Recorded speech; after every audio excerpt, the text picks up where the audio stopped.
Hello दोस्तों, स्वागत है आपका आज के इस स्पेशल वीडियो में। आज हम बात करेंगे रानू मंडल और बचपन के प्यार वाली वो सहदेव के बारे में और भुवन बड़ियाकर के बारे में, जो अभी काफ़ी चर्चित में चल रहे हैं। मैंने क्यों कहा है ये कि इनको धोखा मिला है, इनको धोखा मिलने वाला है, इसके बारे में पूरा डिटेल्स के साथ बताएंगे। तो वीडियो के अंत तक बने रहिए और देखते रहिए पीके स्पेशल 100%।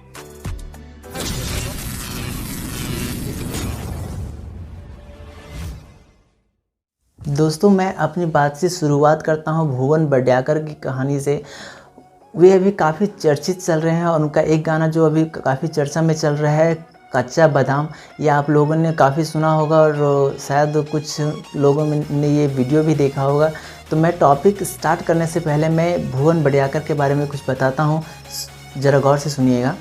दोस्तों, इनकी कहानी की शुरुआत एक कच्चे बादाम से होती है। दोस्तों, आपने देखा होगा कि गली मोहल्ले में कुछ कबाड़ी वाले आते हैं, गाँव में कबाड़ी वाले आते हैं, कहते हैं कबाड़ी दे दो, कबाड़ी दे दो। ये कबाड़ी वाले घूम घूम के कबाड़ी लेते हैं। कबाड़ी लेने के बदले में वो क्या करते हैं, कबाड़ी जिससे लेते हैं उनको वो पैसे देते हैं, चाहे हमसे ले, किसी से भी ले, उनको वो पैसे देते हैं कबाड़ी लेने के बदले। अब मैं बात करता हूँ भुवन बड़ियाकर की। भुवन बड़ियाकर की भी सेम कंडीशन थी, बस इनकी कंडीशन इतनी थी कि जब भी वो सामान लेते थे वो क्या करते थे, टूटा फूटा सामान हर घर से, हर गली से लेते थे और वो पैसे नहीं देते थे। पैसे नहीं देते थे, उनके बदले वो क्या करते थे, जब वो किसी से टूटा फूटा सामान लेते थे तो उनके बदले वो कच्चा बादाम देते थे। पैसे नहीं देते थे लेकिन उनके बदले वो कच्चा बादाम देते थे। अब बादाम बेचते यानी कि टूटा फूटा सामान के बदले जो बादाम देते थे, वो बादाम बेचते उन्होंने एक गाने की लिरिक्स तैयार कर ली और वो लिरिक्स गाते गाते हुए कच्चा बादाम करते करते उन्होंने जो लिरिक्स तैयार किया, वो लिरिक्स की वजह से वो मतलब हर दिन उसी लिरिक्स को गा के वो सामान लेते थे और बादाम देते थे। इनकी रिकॉर्ड की हुई कुछ वीडियो जो पहले की है वो अभी आपको मैं सुनाता हूँ। বাদাম আমার কাছে নেই কবুবু ভাজা বাদাম আমার কাছে পাবে শুধু কাঁচা বাদাম। ভালো মাথা ছিঁড়ে চুলে সিটি গলে চুড়ি মালা দিয়ে মোবাইলে বডি ভাঙা দিয়ে বাদাম। মোবাইলে বডি গুলো 5 টাকা দাম। পায়ে তুড়া হাতের বালা থাকে যদি সিটি গলে চেন দিয়ে যাবেন, তাতে সমানে সমান বাদাম পাবেন। বাদাম বাদামে দাদা কাঁচা বাদাম আমার কাছে নেই কবুবু ভাজা বাদাম আমার কাছে পাবে শুধু কাঁচা বাদাম। कहते हैं ना दोस्त, वक्त बदलते देर नहीं लगती, ऊपर वाले के घर में देर है पर अंधेर नहीं। इनके साथ भी कुछ ऐसा ही हुआ। इनके गाने को रिकॉर्ड करके, इनकी लिरिक्स को रिकॉर्ड करके किसी ने सोशल मीडिया पर डाल दिया। सोशल मीडिया पर डालते ही कुछ दिनों के बाद ये ऐसा वायरल हुआ कि सबके ज़ुबान पर बैठ गया कच्चा बादाम। ये काफ़ी ट्रेंड में आ चुका था। दोस्तों, अब असली कहानी यहाँ से शुरू होती है। देखते ही देखते वो लिरिक्स इतना फेमस हो जाता है कि म्यूज़िक कंपनी की नज़र अब सीधे भुवन बड़ियाकर पर पड़ती है, जो काफ़ी ट्रेंड में आ चुकी थी, जिनकी वजह से ये लिरिक्स ट्रेंड में आया था। म्यूज़िक कंपनी अब चाहते थे कि भुवन बड़ियाकर से जाके मिले। उन्होंने ऐसा ही किया, भुवन बड़ियाकर से मिला। दोस्तों, अब ज़रा ध्यान देना, मैं यही बात आपको समझाने की कोशिश कर रहा हूँ कि म्यूज़िक कंपनी आजकल कर क्या रही है। म्यूज़िक कंपनी जो ट्रेंड्स में आ रहे हैं लोग, उनके साथ कर क्या रही है, ज़रा ध्यान से समझना। अब वो गए भुवन भाई के पास। अब भुवन भाई के पास जाने के बाद उन्होंने क्या, उन्होंने भुवन भाई को बोला कि भुवन भाई, ये गाना तुम मेरी कंपनी के लिए गा दो, यानी ये गाना जो आप लिरिक्स तैयार किए हैं, ये गाना आप मेरी कंपनी के लिए गा दो। इस गाने के बदले में हम आपको 30,000 रुपया देंगे। हम आपको 30,000 देंगे, ये गाना आप मेरे लिए गा दो, हमारी कंपनी के लिए गा दो। अब भुवन भाई अचंभे में पड़ जाते हैं। एक साधारण मूंगफली बेचने वाला इंसान जो इस गाने से हर दिन 250-200 रुपये प्रतिदिन जो कमाता था, उसके पास अचानक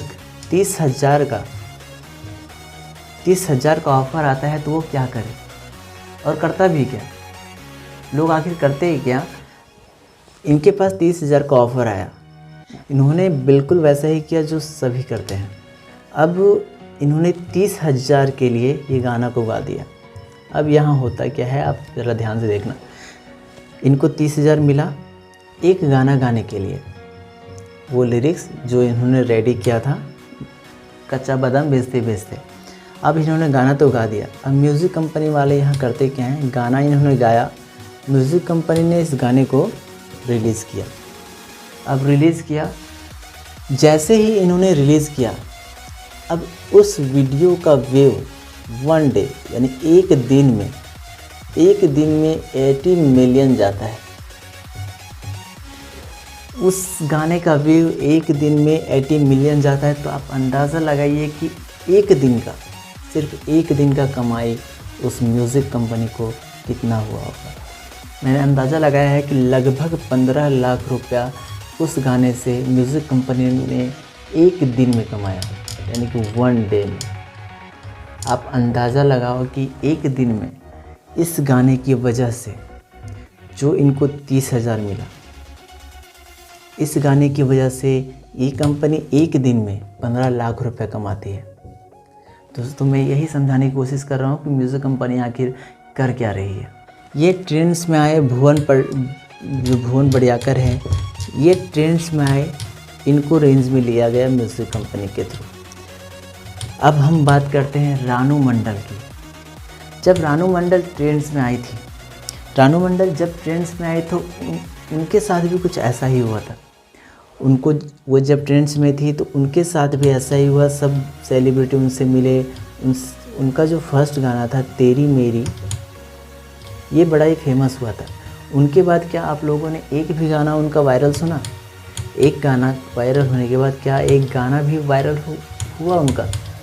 क्या एक ही गाना वो गा सकती थी?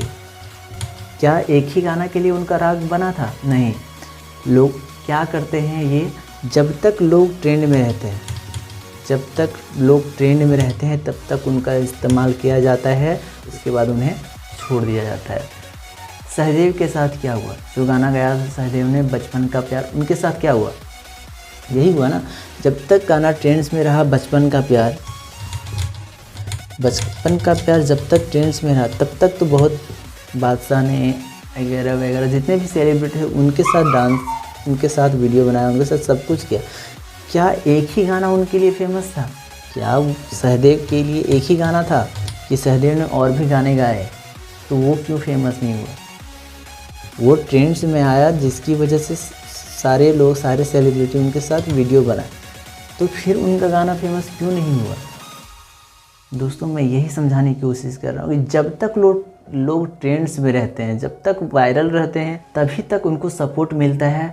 उसके बाद जब वो ट्रेंड से हट जाते हैं, जब वो वायरल से हट जाते हैं, जब उनकी कहानी, जब कोई और ट्रेंड्स में आ जाता है, तो ध्यान अब उस पर चला जाता है और इनको पीछे छोड़ दिया जाता है। अब इन पे ध्यान देने वाला कोई नहीं रहता, ये पूछने वाला तक नहीं रहता कि भुवन भाई आप हैं कैसे।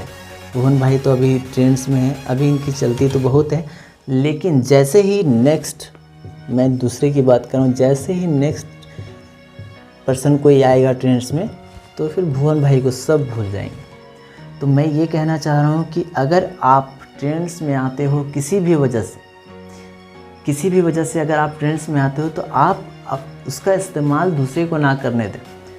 भाई मैं ये कहना चाह रहा हूँ कि अगर आप मेरी वजह से इतना कमा रहे हो, मेरी वजह से, मेरे ट्रेंड्स की वजह से, मेरे वायरल होने की वजह से अगर आप इतना कमा रहे हो, तो मुझे इसके बदले इतना तो चाहिए।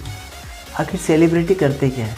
सेलिब्रिटी के पास कोई कंपनी वाला अगर जाता है ये कहने के लिए कि भाई मेरा ये ऐड कर दो, मान लीजिए मेरे लक्स साउंड का ऐड कर दो, तो सेलिब्रिटी क्या करते हैं? वो उनको चार्ज करते हैं कि भाई मैं 1 करोड़ लूँगा। क्यों? क्योंकि वो जानते हैं कि मेरी वजह से ये कंपनी को, मेरे ऐड की वजह से ये कंपनी को बहुत फ़ायदे। तो ये पहले अंदाज़ा लगा लेते हैं कि मेरी वजह से इनको कितना फ़ायदा होने वाला है। अब बड़े बड़े कंपनी वाले करते क्या हैं? करते ये हैं कि वो इन लोगों को टारगेट में लेते हैं, जो ट्रेंड्स में होते हैं, जो वायरल होते हैं, इन लोगों को टारगेट में लेते हैं और इनकी वजह से वो टीआरपी लेते हैं, इनकी वजह से वो फेमस होते हैं।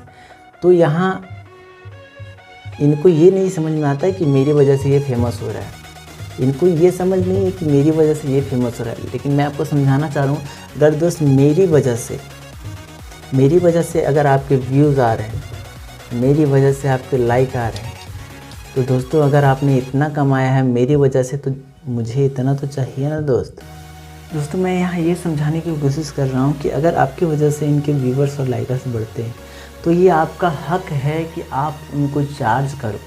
आप उनको बोलो कि मुझे इतना चाहिए, मुझे इतना चाहिए। अपने आप को पहचानो दोस्तों, अपने आप को पहचानो, उनको अपने यूज होने से बचाओ।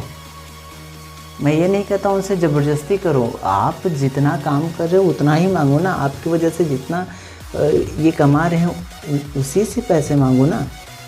मैं यही समझाने की कोशिश कर रहा हूँ दोस्तों कि अगर आपकी वजह से इनके व्यूवर्स और लाइकर्स बढ़ते हैं तो आपका हक है कि ये आपको मिले, इतना आपको मिले, ये आपका हक है, ये आप समझो। मैं यही बात आपको समझाने की कोशिश कर रहा था दोस्तों उस समय से कि आप किसी भी वजह से ट्रेंड्स में आते हो, किसी भी वजह से आप वायरल होते हो तो अपने आप को पहचानो, चार्ज करो, भाई हम इतना लेंगे। ऐसा नहीं कि आप मुझे यूज़ करते जाओ, आप कमाते जाओ और मुझे क्या मिला, बाबा जी का फुल्लू। तो ऐसा करना नहीं है दोस्तों, ये ध्यान में रखना। आजकल ये बहुत चल रहा है, जो ट्रेंड्स में आ रहे हैं लोग उसका इस्तेमाल कर रहे हैं। दोस्तों आई होप ये वीडियो आपको समझ में आया होगा, काफ़ी अच्छा लगा होगा। अगर ये वीडियो आपको अच्छा लगा तो वीडियो को एक लाइक कर दे और चैनल को ज़रूर से ज़रूर सब्सक्राइब कर ले दोस्तों, ताकि ऐसी वीडियो मैं आपके लिए बनाता रहूं। तो दोस्तों मिलते हैं अपने नेक्स्ट वीडियो में नेक्स्ट टॉपिक के साथ और एक नए अंदाज के साथ। तब तक के लिए जय हिंद, वंदे मातरम।